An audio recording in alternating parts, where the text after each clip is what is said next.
challenge qui m'a été alloué cet après-midi, c'est la question des labellisations bio et de leurs enjeux. Et on va donc commencer par vous parler de la réglementation. Vas-y, passe à la suivante. Allez, elle veut pas. Comment je fais? Arrive à vapouiller. Alors. On va pas se faire trahir par la technique. Non. Je pensais que tout était bien. Pourquoi ça n'avance pas? Il n'est pas bio ton ordinateur? Non. Voilà. Ah voilà, en haut. Affichage. Tu passes en mode diaporama? Bah, j'y suis normalement, je croyais y être. Ah. Avec les flèches peut-être. Tu peux? Oui. Non. T'as la version PDF et t'as la version... Sinon, j'ai... C'est la version PDF que j'ai. Elle ne veut pas dépasser, sinon tu peux la passer en PowerPoint si elle passe. Tu avais des soucis, sinon je l'ai encore là. Alors. Le suivant. Voilà. Bon, voilà. Donc, la réglementation, ça commence, juste pour vous illustrer la chose, par deux signes d'identification que vous avez sur cette diapo. On y reviendra tout à l'heure. Le logo AB et le logo européen qui, je vous en reparlerai, depuis 2009, sont exactement, à très peu de choses près, la même chose. Donc, je vais vous faire un petit historique de cette bio réglementaire. C'est la diapo suivante. Bleu. Voilà. Tiens, c'est bizarre. J'ai un fond bleu, moi. Moi aussi, mais pas là-bas. Bon. Donc, comme vous le voyez, on peut remonter un peu jusque la bio avant la réglementation européenne et avant la réglementation officielle. Donc, dans les années 1920, on va un peu parler de mouvements philosophiques, notamment, vous voyez en bas, c'est en clair, je ne sais pas si vous le voyez, Déméter, qui est la marque des biodynamistes, et puis toute une période où on a un peu codifié tout ça au travers de cahiers des charges privés.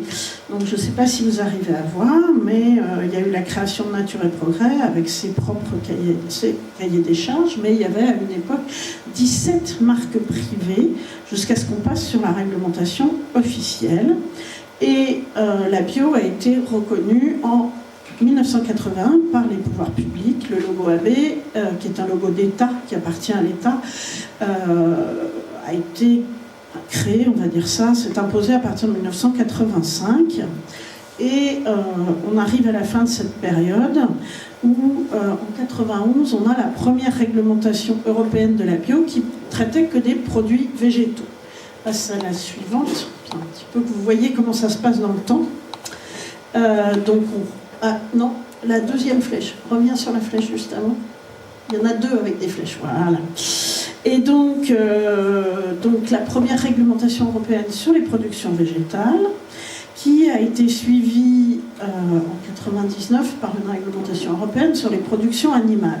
Sauf que nous, entre-temps, en France, on avait une autre approche, notamment sur les productions animales, parce qu'on est le seul pays européen qui a des signes de qualité, et notamment le label rouge.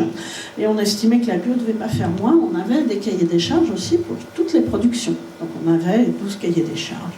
Il y avait les abeilles, il y avait les porcs, il y avait les jeunes veaux, les chèvres, les ovins, etc. Et puis donc l'Europe nous a pondu un règlement en 99 européen sur les productions mâles, et on a eu beaucoup de chance, c'est-à-dire que nos spécificités françaises qui se veulent bio mais aussi de qualité, on a eu une chance pendant 10 ans qu'on n'a plus aujourd'hui, qui était de pouvoir faire mieux. Donc c'est la première petite pavé bleu en haut, c'est-à-dire qu'on a pu avoir un cahier des charges français complémentaire au règlement européen sur les productions animales.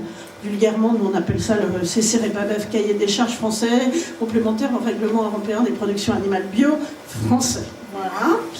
Et puis en 2009, l'Europe a dit mais ça va pas du tout, c'est des distorsions de concurrence, même si c'est mieux 10 ans. Donc on va se limiter à un règlement socle.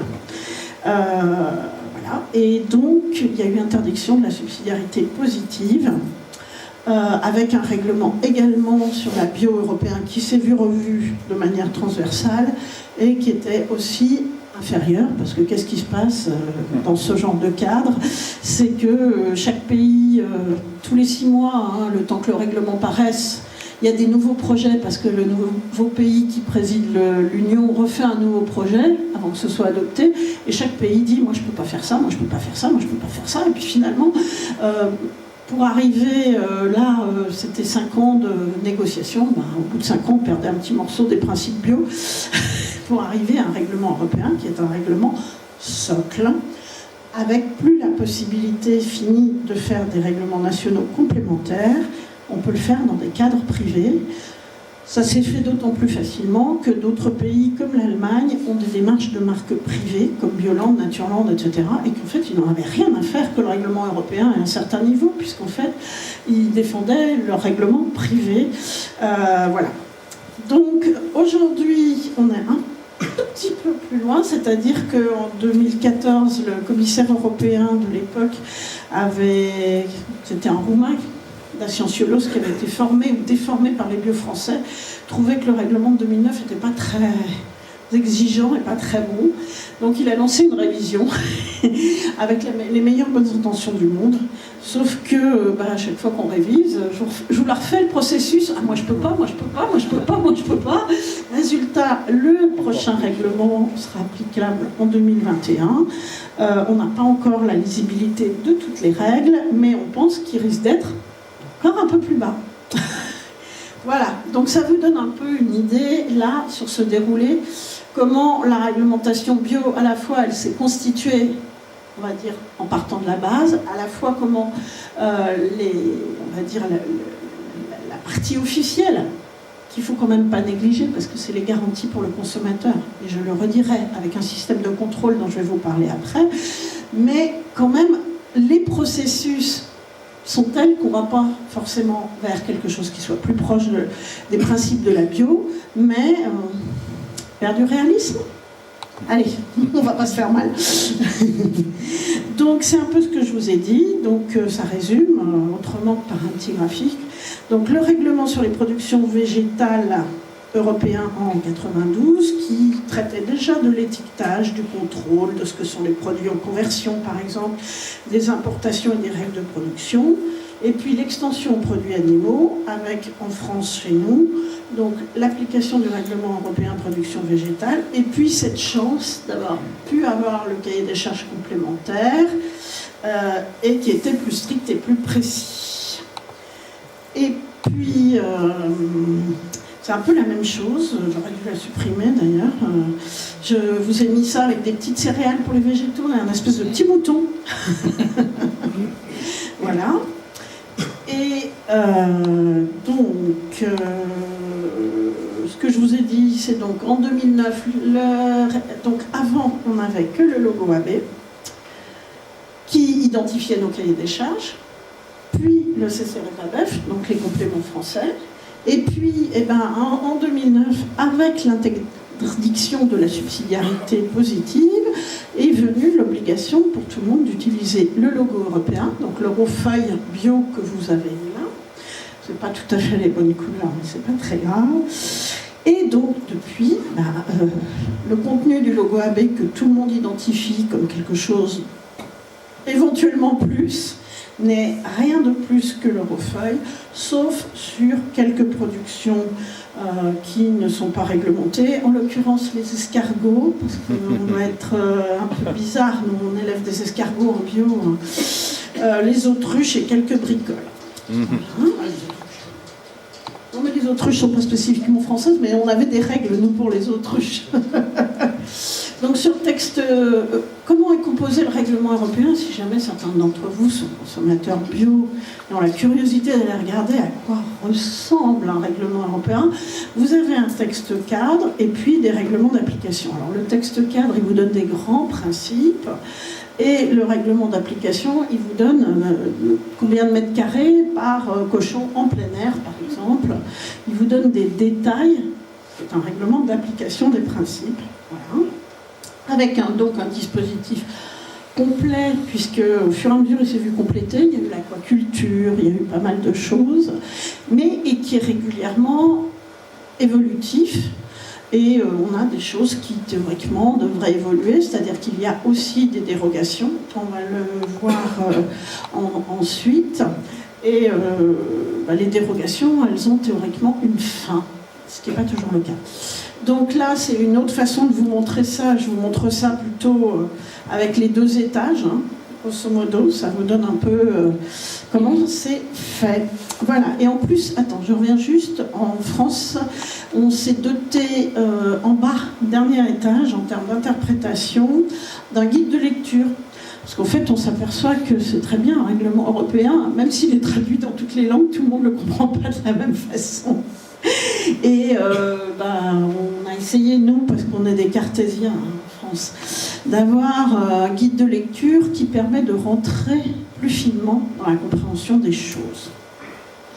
Et puis, au niveau mondial, quand même, la bio est globalement réglementée, même si ce n'est pas une réglementation, c'est un cadre, ça s'appelle le Codex Alimentarius, ça s'applique absolument à tout, pas seulement aux produits alimentaires, hein. Ce sont des normes mondiales d'un certain nombre de choses qui donnent le cadre des échanges. On est bien dans une perspective mondialisée. Et il y a une partie qui concerne l'agriculture biologique. Cette partie est assez générale, elle n'a pas de règlement d'application, donc elle n'a pas de détails. Et elle est basée sur les tout premiers cahiers des charges de l'agriculture biologique des années 70, c'est-à-dire le cahier des charges Nature et Progrès, qui a donné un cadre à l'IFOAM, qui est la Fédération internationale des mouvements bio, et qui a fait ses petits au niveau du codex. En fait, en réglementation, l'avantage, entre guillemets, qu'on a, c'est qu'en général, on est plutôt coupeur de cheveux en 4, mais on est aussi très en avance. Et souvent, le fait que les Français soient plutôt exigeants, même au niveau de Bruxelles, ça permet d'avoir un peu, d'inspirer des choses qui partiraient peut-être d'un niveau plus bas si on n'avait pas été là. Voilà. Et puis, rappeler à tout le monde aussi que la réglementation générale, elle s'applique aux bio comme aux autres. C'est-à-dire que quand il y a des épizooties, que ce soit la peste porcine, n'importe quoi, ça s'applique au bio. Sur les marchés, le froid dans les vitrines, etc. Toutes les garanties sanitaires qui existent en conventionnel, tout ce cadre-là s'applique au bio de la même façon. Voilà. Donc, qu'est-ce qu'il y a dans le cadre ? Eh bien, il y a des considérants. Alors, qu'est-ce que c'est qu'un considérant ? Un considérant, c'est quelque chose qui traduit la volonté et l'esprit des choses. Alors, les considérants, c'est peut-être souvent ce qu'il y a de plus intéressant à lire dans les règlements. On a quand même les grands principes de la bio qui figurent dans les considérants, notamment un certain nombre de principes écologiques qui ne sont pas forcément traduits dans toutes les règles d'application. Donc, c'est bien, sauf que ça n'a pas force de loi, une fois de plus. C'est une introduction. Voilà, donc l'objectif, champ d'application, c'est-à-dire quels sont les produits que l'on trouve en bio, ou ceux qui, par défaut, ne seront jamais en bio.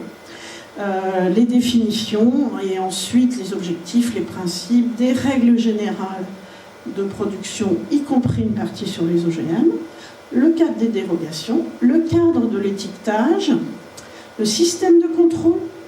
Donc ça, c'est à la fois ce qui s'applique aux paysans, mais aussi ce sur quoi vous pouvez accorder une certaine confiance aux produits et à l'étiquetage des produits. Les règles d'importation, sachant que les règles d'importation, c'est en train de changer, c'est peut-être un des rares points importants du nouveau règlement, c'est-à-dire qu'on était sur des équivalences, et les équivalences, elles se jouent un tout petit peu aussi sur un cadre géopolitique. C'est-à-dire que certains produits bio réglementés par une réglementation nationale dans d'autres parties du monde peuvent être considérés comme équivalents selon les échanges mondialisés. C'est évidemment une équivalence, ce n'est pas le même texte, on est bien d'accord. Voilà, puis après les dispositions d'application. Et puis voilà, dans l'autre, dans le suivant, dans la partie règlement d'application, là on a des règles très détaillées de production, de transformation. On avait beaucoup mieux dans nos cahiers des charges français et on l'a aujourd'hui dans certains cahiers des charges privés français. Au niveau européen, il y a juste de respecter la naturalité des produits, et puis il y a une liste de perlimpinpins autorisés et par défaut d'autres interdits. Sur la transformation, c'est beaucoup plus light, on va dire ça comme ça, d'emballage, de transport, donc d'identification, et puis voilà, les conversions, l'étiquetage, les contrôles, et voilà, les listes en annexe d'intrants autorisés, le nombre de densités, c'est-à-dire le nombre de mètres carrés par animal ou le nombre d'animaux par hectare. Voilà. Donc ça, c'était la partie sur la réglementation officielle qui vous donne le cadre d'un produit étiqueté bio portant le logo européen ou le logo AB, dans lequel vous pouvez, quand vous voyez ça, vous dire c'est du bio au moins contrôlé, certifié. Et alors on en arrive à la certification, le système de garantie. Donc, pour utiliser le mot bio, tous les opérateurs, je dis bien pour utiliser le mot bio, donc quand on est dans un pays, ça peut être organique, écologie, ça dépend de la langue, mais bon, en France, on parlera bien du mot bio. Tous les opérateurs, un opérateur, c'est aussi bien un commerçant qu'un distributeur, qu'un transformateur, qu'un producteur, doivent être contrôlés, certifiés par un organisme certificateur. Et puis en France, on a une agence. Moitié, c'est un GIP, c'est un groupement d'intérêt public. Donc moitié, enfin 51% de fonds publics et 49% des acteurs de la filière, auprès duquel il faut être notifié. Donc voilà, donc, que ce soit les producteurs, les transformateurs, mais aussi les stockeurs, les négociants, les importateurs, tout ça, normalement, si vous voyez le mot bio, ça rentre dans un système garanti et contrôlé. Et donc, n'importe quel opérateur s'engage à respecter le règlement dont je vous ai parlé jusque-là, accepter évidemment les contrôles, et puis, voilà, il signale aussi pour le cas où il y aurait des problèmes de contamination par ses charmants voisins, qui ne sont pas tous bio, hélas. Et c'est un contrôle qui est payant. Voilà. En fait, la grande révolution qui est arrivée en 92, c'est qu'au départ, comme je vous disais que la bio est née de la base, on avait des organismes de contrôle qui étaient liés aux consommateurs et aux producteurs, et là, depuis 92, ce sont des organismes de contrôle indépendants, voilà, qui sont à la norme ISO 45011, et donc cette indépendance veut dire qu'effectivement, on paye son dossier. Ça a un certain coût. En Bourgogne, les structures bio se sont battues pour qu'une grande partie du coût du contrôle soit subventionnée, parce qu'on a considéré que c'était peut-être pas à ceux qui ne polluaient pas de payer pour prouver qu'ils ne polluaient pas. Parce qu'en fait, les pollueurs, ils ne doivent pas payer quelque part. Donc ça aurait été bête que ce soit les bio qui payent. Parce que souvent, Marianne, on nous dit oui, mais moi, je ne peux pas passer en bio, ça coûte trop cher. Alors, justement, il y a pas forcément. Pas forcément. Alors, c'est bien, ça fait bien partie du rôle des groupements comme le groupement des agrobiologistes de Lyon, le Gabi ou de Bio-Bourgogne, de se battre auprès des collectivités territoriales pour que ce coût-là puisse être pris en charge, pour que ce ne soient pas les gens vertueux qui soient pénalisés.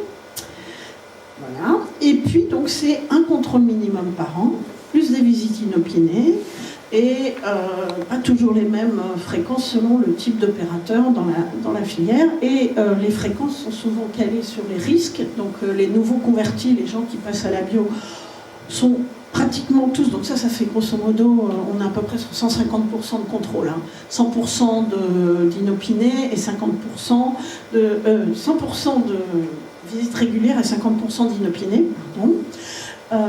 Et donc, les organismes certificateurs ont tendance à se concentrer sur les nouveaux venus, sur lesquels il y a peut-être plus de potentialité, soit d'erreur, soit d'adaptation, on va dire, à la bio. C'est ça la mauvaise nouvelle, entre guillemets, du règlement cadre qui va arriver, puisqu'il y a une partie qui est déjà adoptée. c'est que on va baisser la fréquence de contrôle auquel nous, en France, on tenait très très fort. C'est-à-dire que si les gens n'ont pas eu d'irrégularité pendant 2 ans, ils n'auront qu'un contrôle tous les 24 mois. Voilà.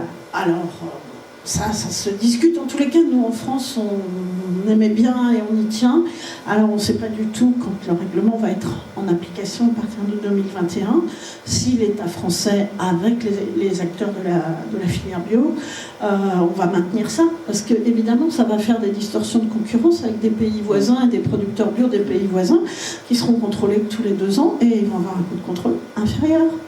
Alors, tout ça, je vous fais déjà de la politique fiction, presque. En tous les cas, aujourd'hui, retenez qu'on en est là. Et puis, en France, les organismes certificateurs, il y en a 8.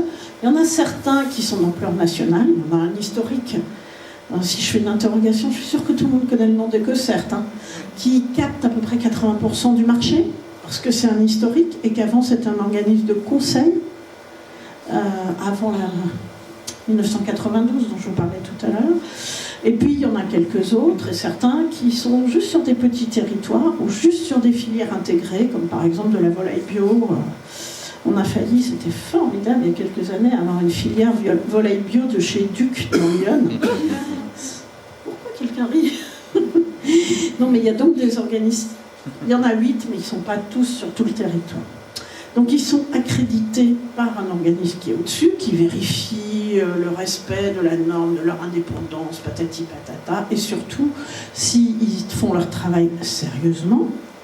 Ils sont agréés par l'Institut national de l'origine et de la qualité, l'INAO, sachant qu'auparavant la bio était directement gérée par le ministère, et puis en 2007 la loi a trouvé très bien de nous mettre avec les autres signes de qualité qui d'ailleurs ne voulaient pas de nous, mais c'est pas grave. Et voilà, maintenant c'est dans le cadre de l'INAO. Et donc les organismes certificateurs, ils ont une obligation de moyens, il y a un plan de contrôle pour chacun, qui est à la fois validé dans le cadre de leur certification à eux, mais auquel tout le monde peut avoir accès, voilà, et une obligation de sanction avec un échelonnement.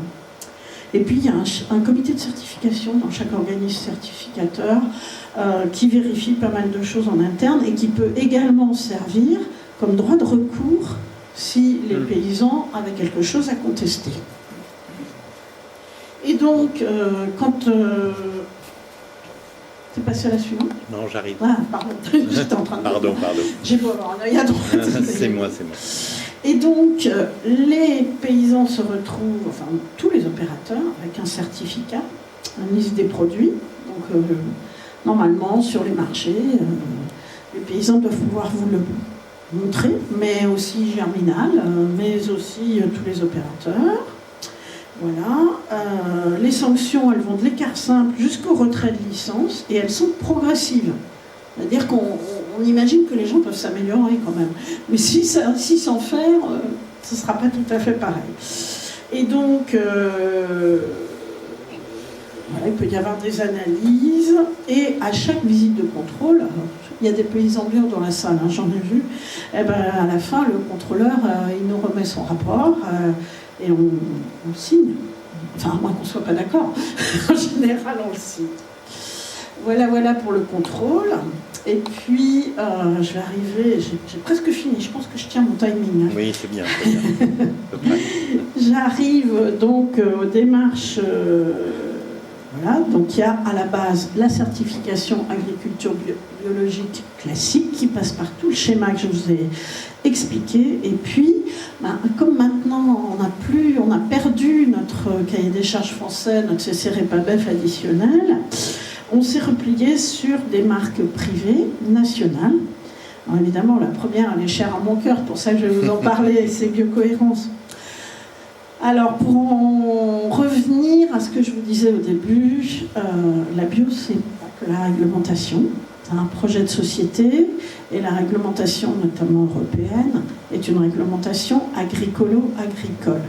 C'est-à-dire qu'elle n'inclut aucun des autres aspects du projet de société de la bio.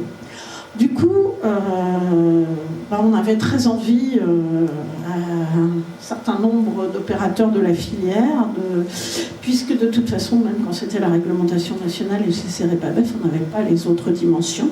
On avait très envie de les retrouver quelque part. Du coup, on s'est doté d'une marque privée, mais dans lesquelles il y a Biocoop notamment et beaucoup d'autres opérateurs, avec un cahier des charges qui s'appuie sur le règlement européen avec des plus, et surtout à côté une démarche de progrès avec différents volets. Donc je vous invite à aller regarder si ça vous intéresse sur le site de Biocohérence. Des tas d'éléments d'écologie concrète, complémentaires, que ce soit sur l'emballage, que vous n'aurez jamais dans le cahier des charges, que ce soit sur l'énergie, que ce soit sur la formation, sur les échelles de salaire, donc sur la posture sociale des paysans qui adhèrent ou des entreprises qui adhèrent à Biocohérence. On est sur quelque chose de très complet qui est proche, enfin qui intègre toutes les dimensions du projet de l'agriculture biologique. Et en termes de garantie, c'est basé sur le cahier des charges européen qui est la base minimale, et quand votre contrôleur du cahier des charges européen vient, il vient en plus vous faire le contrôle des spécificités Biocohérence. Et en termes de cahier des charges, ça reprend globalement tout ce qu'on avait construit en France en termes qualitatifs. Voilà. Après, il y a Nature et Progrès, c'est l'historique, c'est la biocanal historique dans notre histoire. Maintenant, à Nature et Progrès, vous avez deux catégories. Il y a ce qu'on va appeler les refusniks, c'est-à-dire des gens qui refusent d'être contrôlés au niveau base européenne, qui ne sont contrôlés que sur le cahier des charges de Nature et Progrès. Il n'y a pas le volet qu'on a à Biocohérence sur tous les autres aspects du projet bio. Par contre, le système de garantie est un système de garantie participatif. Alors vous allez me dire, qu'est-ce que c'est que ça ?